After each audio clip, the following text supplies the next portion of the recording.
Pete Hegseth is having a terrible day and screwing Donald Trump in the process, because not only did he humiliate himself before Congress this morning, but he decided to take it a step further as a new report is revealing just how much corruption and criminality Hegseth has been engaging in, not just in the past 72 hours as him and Trump sick their thugs on the peaceful protesters in Los Angeles, but throughout the entire administration. We're going to get into that report, break it all down. But before we do, if I could quickly ask you to leave a like on this video, and if you haven't already and you enjoy our channel, to hit that subscribe button. It goes a long way in supporting the work that we are doing on this channel. Now, before we check out this insane new report detailing the corruption of Hegseth, I want to start with a call out this morning that he faced in front of Congress. Let's take a look. With the most recent deployment of the Marines, Mr. Secretary, what's the justification for using the military for civilian law enforcement purposes in LA?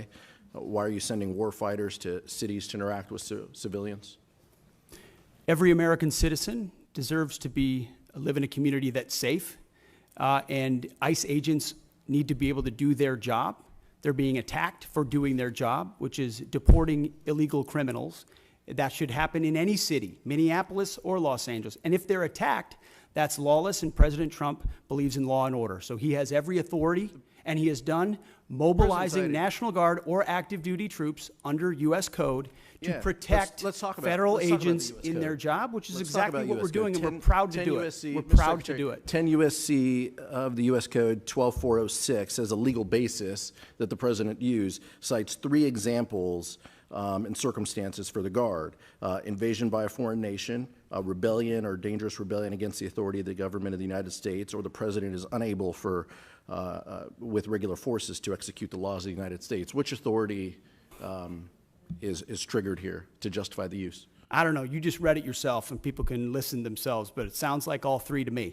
If you've got millions of illegals and you don't know where they're coming from, they're waving flags from foreign countries and assaulting police officers and law enforcement officers, that's a problem. The laws of the United States? No, the governor of California is unable to execute the laws of the United States. The governor of the California has failed to protect his people, along with the mayor of Los Angeles, and so President Trump has said he will protect our agents, and our Guard and Marines are proud to do it. The law also says, Mr. Secretary, that the orders for these purposes shall be issued through governors of the states. You and I both know that President Trump has all the authorities necessary, and thankfully he's willing to do it on behalf of the citizens of Los Angeles, on behalf of our ICE agents, and behalf of our country. We've also pulled $1 billion for the border as well. So this just goes into the same fund, 134. What did Congressman, what's the 134 million? I was asking Ms. McDonald. Okay. 134 million goes on top of the billion that's been pulled for the border. So the funding that was pulled for this year was largely in FSRM, and in this budget, we're actually looking to plus that funding back up to backfill that for our troops and for their families. Thank you, Mr. Chairman. Thank the gentleman. Mr. Valadeo. Thank you, Chairman. Thank you, Secretary. Thank you, General. Thank you, Ms. McDonald, for being here. There have been photographs that have shown these troops sleeping on the floor and have not been provided fuel, food, or water by DOD. How long will this deployment last, and why were we unprepared to provide them basic necessities such as food and water? And that's a disingenuous attack that misrepresents how much we care about our troops and what they're doing to defend ICE agents. I'm not going to take the fact that we don't care about the troops. Nobody cares more about the troops at the top than this secretary and the chairman in our department. Pete Hegseth on The Daily is demonstrating how incompetent and unable to do his job he is. Pete Hegseth, though, was not installed in this position because he is competent. Actually, the contrary is true. It's because he doesn't know what he's doing, because he is a stooge for Donald Trump, because all he is supposed to do is go on Fox and spread Donald Trump's propaganda. Trump wanted loyalty, the type of loyalty that would allow Pete Hegseth to go forward with deploying Marines on Los Angeles, and the type of loyalty that Donald Trump was so upset he didn't have when Hegseth was sharing Chinese war plans with Elon. So, at this moment, Pete Hegseth is on pretty shaky ice with Donald Trump.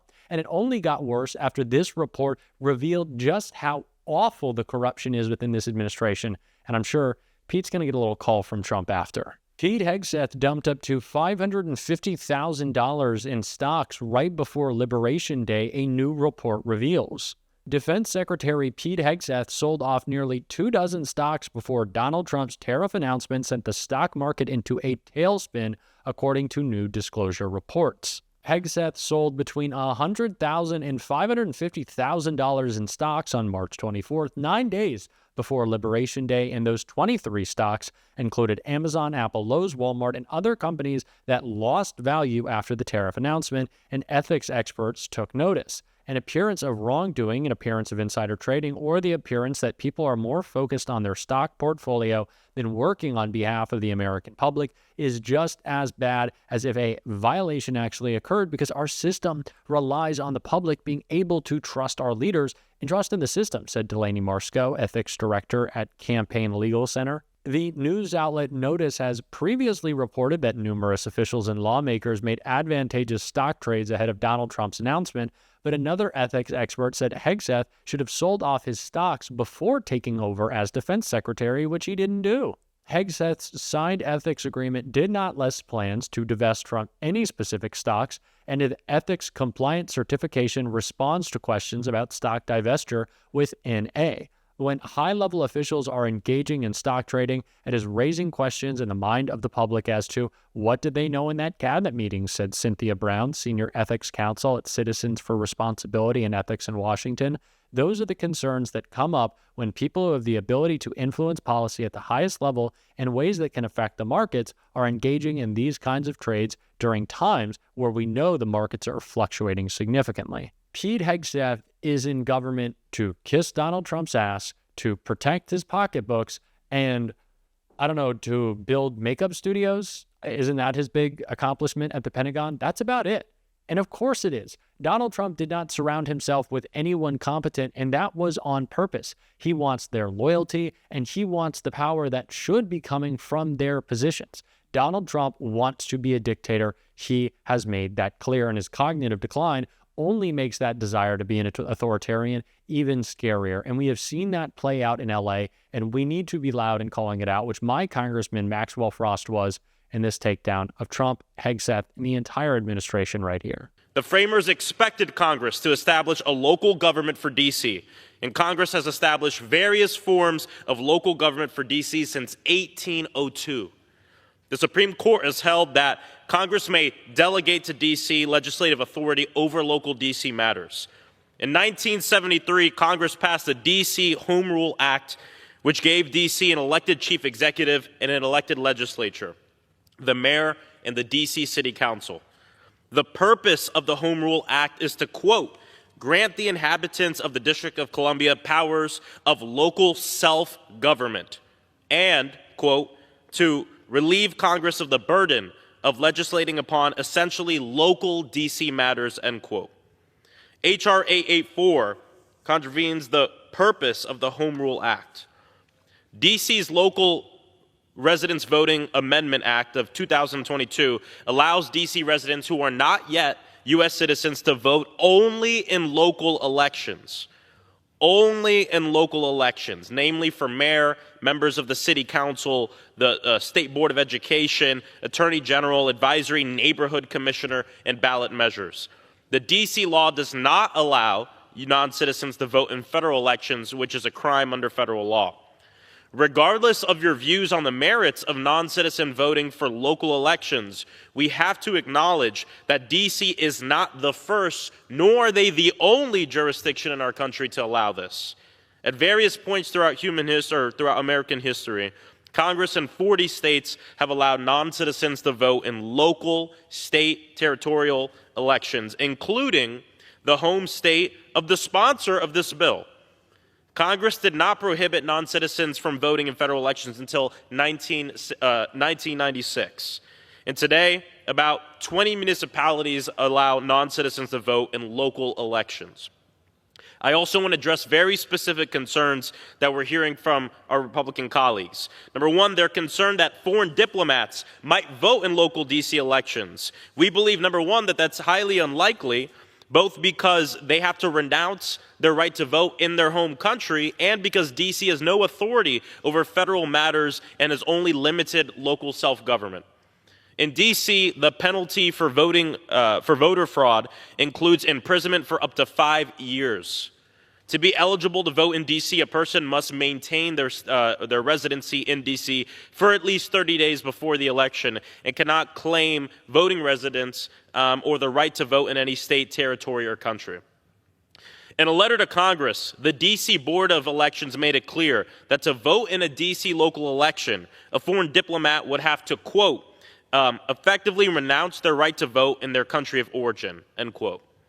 The board noted that a foreign diplomat would have to, quote, swear under penalty of law through the D.C. registration application that the person is not claiming voting residence in another country, end quote. The board also noted that an embassy address cannot be used to register to vote, since it is considered a commercial or business address, and a foreign passport cannot be used to register to vote since it does not contain a residential address in D.C. While Republicans are concerned about foreign diplomats voting in local elections, I wonder if they're aware that the United States, that currently in this country, United States citizens who are registered under the Foreign Agents Registration Act are currently allowed to vote in elections at all levels of government in the United States, including federal elections. That's right. Registered foreign agents who are currently U.S. citizens can vote anywhere in the United States. Republicans are also concerned that undocumented immigrants might vote in local D.C. elections. That's highly unlikely because the D.C. voter roll is public record, and undocumented immigrants likely would not want to identify themselves, including their address. In closing, the House of Representatives is considering the wrong D.C. voting rights bill here today. Republicans claim that voting is a core right or the privilege of American citizenship. And not only is that historically incorrect, but I described earlier, it's also hypercritical. Republicans have fought tooth and nail to defeat legislation that would give the American citizens who reside in D.C. voting representation in the House and the Senate. We, of course, continue to push for D.C. statehood, and I urge the House to reject H.R. 884 and instead to pass H.R. 51. Thank you. I yield back. Our rights are under attack. We know this to be true. We need to, as Democrats, frame this around the chaos created by Donald Trump's incompetence and the assault on freedom. You are less free because Donald Trump is president. Just because Republicans wave their flags, do their fake patriotism, and carry around their pocket constitutions does not mean they actually care about freedom. Freedom means the freedom to speak up against Donald Trump and his administration, the freedom to protest against the invasion by ICE. That's what freedom means. And we are less free under this administration. Democrats need to be speaking in that language. We're going to be on this show. And if you want to support that, as always, you can hit that subscribe button, leave a like on this video, and if you stuck around to the end, drop a blue heart in the comments. And until next time, I'll see you soon.